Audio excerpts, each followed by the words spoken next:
ஆண்டவராகிய இயேசு கிறிஸ்துவின் இனி நாமத்திலே வாழ்த்துக்கள். Shalom shalom.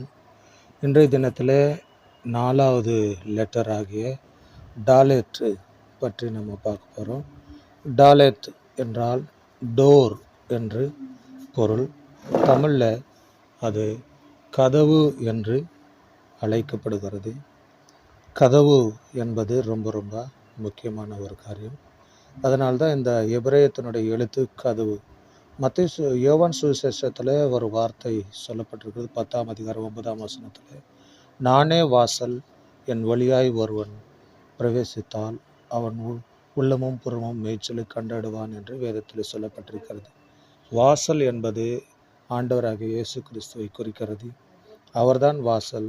ஆகினால்தான் அவர் சொல்றாரு, நானே வாசல் என்று அவர் சொல்லுகிறார். ஆமாம். 4வது எழுத்து வாசல், டோர், டாலெத். ஆகினால டாலெத் ரொம்ப ரொம்ப முக்கியமான ஒரு எழுத்தாக காணப்படுகிறது. ஆமென். Shalom shalom.